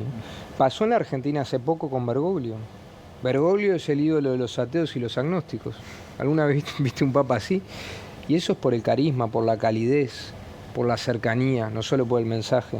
Creo que está pasando algo también que lo habíamos imaginado y en las imágenes se ven. Muchas personas que llevan a niños chicos o a jóvenes de muy poca edad también para presenciar un momento histórico. Porque la sociedad uruguaya está reconociendo en el día de hoy, en este último adiós, un hito que va a quedar grabado en la historia. Este último adiós a José Mujica va a quedar en el recuerdo de la sociedad uruguaya. Sí, sin duda. Sin dudas, esos eventos que marcan hitos. Y a la gente le gusta participar y decir, yo estuve ahí, claro. Y yo te llevé. Por eso más temprano cuando hablábamos necesitábamos ese comentario en esta mesa, Abril. Era muy importante que lo hicieras. Porque es cierto. Yo recuerdo, por ejemplo, cuando era chico y venía el Papa Juan Pablo II, te llevaba tus abuelos a ver pasar el Papa. Claro. Y uno de repente no tenía ni idea de lo que representaba el Papa. Y me parece que hay algo de eso también, de querer ser protagonista de un hecho histórico y contarle a tu hijo, yo te llevé al último adiós. Pero en el fondo, cuando la gente dice Messi me gusta más que Maradona, lo que está diciendo es el ídolo, el mejor de la historia, lo vi yo, no vos, que sos mi papá. Creo que algo de eso tiene que haber. Yo llegué a ver a De Gaulle y a Eisenhower, ¿no? Si seré viejo. ¡Wow! Hay una canción que es muy popular en Estados Unidos, que no es que te quiera tratar de viejo, porque lo dijiste vos, bueno. pero dice, dice, I've been here since Eisenhower. He estado acá desde Eisenhower and I've outscored even him. O sea, he vivido incluso más que él. Podría cantar la voz. Recuerdo el helicóptero que bajaba en el Parque Valle frente a la embajada, ¿no? Increíble. Everybody loved Psych. Es decir, todo el mundo quería a Eisenhower. Era uno de esos republicanos amables que ya no se repiten, ¿no? Si no, mira a Trump, ¿no? Bueno, obviamente mañana vamos a seguir con esta transmisión, vamos a también a compartir con todos ustedes lo que es la llegada de mandatarios extranjeros. Estoy a la espera de que me contesten si finalmente se confirma la llegada de algún... Yo creo que Petro estaba confirmado también, ¿no? Petro estaba confirmado. Estaba confirmado ahora. Estaba confirmado. Petro, Boric y Lula. Lula, eso es lo que a mí me dieron por confirmado y bueno... Está la incógnita de Cristina Fernández de Kirchner, ¿no? Qué tema también la relación con Argentina, con el peronismo, con el kirchnerismo.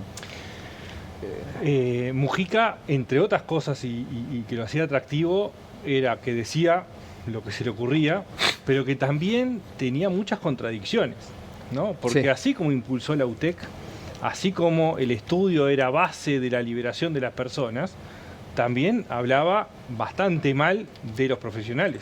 En algún momento de los profesionales universitarios, ¿no? Es decir... tenía un prejuicio muy fuerte respecto a los profesionales universitarios. Duda, pero al mismo tiempo que impulsaba la necesidad de la educación como liberación. O sea, que era la Universidad Tecnológica. Bueno. Él respetaba los oficios. En la Universidad Tecnológica. Pero los abogados, los escribanos, los sociólogos, los periodistas, no tanto. Con Cristina Fernández tuvo varios topetazos. Yo fui testigo también cuando Buquebus inauguró uno de los buques que iba a funcionar con gas natural, se hizo en Buenos Aires. Y bueno, fuimos una cantidad de periodistas invitados a cubrir la ceremonia. Estaba Mujica, estaba Cristina Fernández, la presidenta. Y en ese momento Cristina Fernández se entera de que el gobierno Mujica había autorizado el aumento de producción de UPM. Saltaban, ¿no? Las estructuras del puerto de esa zona de Montevideo. Entre los fue la pelea de Cristina Fernández, el destrato y la paciencia de Mujica para sacar, ¿no?, la situación muy tensa y muy complicada con gran oficio, ¿no? Yo estuve un par de días después que había estado Cristina. Y estuvo Cristina por acá y dice, me vino a ver como quien viene a ver a un muerto. Eso ahora. Extraordinario. Pero me vino a ver como quien viene a ver a un muerto. Ahora... A mí nunca me va a quedar claro si lo de esta vieja es peor que el tuerto fue que de verdad no sabía que el micrófono estaba abierto. Yo tengo la más firme presunción de que eso fue totalmente intencionado para generar un distanciamiento que le favorecía a Uruguay en ese momento. Siempre, Eduardo, estoy seguro de que todos lo van a recordar acá, pero Tabaré Vázquez tenía la estrategia de mostrarse como un izquierdista responsable, ¿no? Como lo fue antes y después Lula, y siempre se distanciaba explícitamente del kirchnerismo. Estuvo más distanciado incluso que Mujica, ¿no? Llegó a vetar a Kirchner para la presidencia de la UNASUR. Le pidió a Bush apoyo militar. Le pidió a Bush apoyo militar ante una eventual invasión. invasión. O sea, más antikirchnerista que eso no se consigue. Y además tuvo una gran relación con Macri. Extraordinariamente buena. Eran amigos personales. Para despertar el odio del kirchnerismo. Exactamente. El trato de Cristina Fernández con Tabaré Vázquez en el Asunción Colón. fue Terrible. Pero bueno, ahí tenés ese jacobinismo peronista. Ahora vos lo comparás con digamos así, con Mujica. Mujica no era tan antiperonista, respetaba mucho a Perón, pero no tenía buenas migas con el kirchnerismo y mucho menos con el cristinismo, a pesar de la última reunión que tuvieron pocas semanas antes de que muriera Pepe. Pero fíjate que incluso una de las últimas entrevistas que da Mujica a nivel internacional, él habla duramente de Cristina Fernández de Kirchner en el sentido que no larga, no suelta el pastel. Algo así. No, dice, en la nota dice, estos viejos que se vuelven a tirar otra vez, y menciona a Cristina. Y diciendo que no quiere largar la conducción, que la renovación y la falta de renovación en la clase política argentina. Y viste que está Kicillof en el Uruguay. Sí. Y Kicillof y ella tienen un distanciamiento tan fuerte que ni siquiera Estera de Carlotto ha logrado acercarlos. Yo por eso digo que ese no es un dato menor para pensar en la presencia eventual de Cristina. La presencia de Kicillof hoy a mí me hace pensar que Cristina viene mañana. Nunca podrían coincidir el mismo día, porque el fratricidio argentino lleva demasiados siglos y desde que consagraron que Liniers era un héroe y poco después lo ametrallaron, tienen pasión por esas peleas y hoy Kicillof y Cristina reproducen esa lógica fratricida. Por eso a mí me hace pensar que si Kicillof vino hoy, probablemente Cristina, en caso de venir, seguro va a venir mañana y no tenía nunca pensado venir hoy, hasta incluso, bueno, en las redes esas que siguen compartiendo porque son del mismo espacio político, habrá dicho anda vos hoy y mañana dejamos libre. Parece por si difícil no pensar que Cristina venga mañana, ¿no? Con una relación tan intensa de amor-odio que tuvieron. Sobre todo al final, yo creo que a Cristina le conviene venir. Claro. Porque a Cristina internacionalmente mostrarse cercana de Mujica la favorece. El tema es que vos podés fingir una cercanía que ella no tenía. Lo que tenían sí era una coincidencia respecto a lo tóxico que para ellos era Milei. O podés tener una cercanía. La cercanía real de, así como Mujica respetaba a Boric, por ejemplo, y le tenía afecto, la cercanía real, la hermandad real es Lula-Mujica. Sí. Boric, un presidente que lo valoró especialmente a Mujica, no hay ninguna duda. Incluso mucho más que la izquierda chilena de la Concertación, de Bachelet. Él con Bachelet no tenía mala relación, pero creo que nunca. Bachelet era más vasquista, si se quiere. Era muy vasquista. Yo creo que eran iguales. No sabías por momentos si eran socialdemócratas o demócratas cristianos, Vázquez y Bachelet, ¿no? Esa cercanía y sintonía entre Bachelet y Vázquez me parece que le puso cierta distancia. Aparte, con Mujica le dio una mano. ¿A quién? A Boric. A Boric. En la interna chilena. ¿Antes de ser electo? No, o ya como presidente, cuando se le tensionó la interna. Ayer mencionaste que hay muchas acciones internacionales, regionalistas de Mujica que no se saben y que algún día seguramente se sepan, pero de ¿Vas a escribir un libro al respecto? No. ¿Está bien?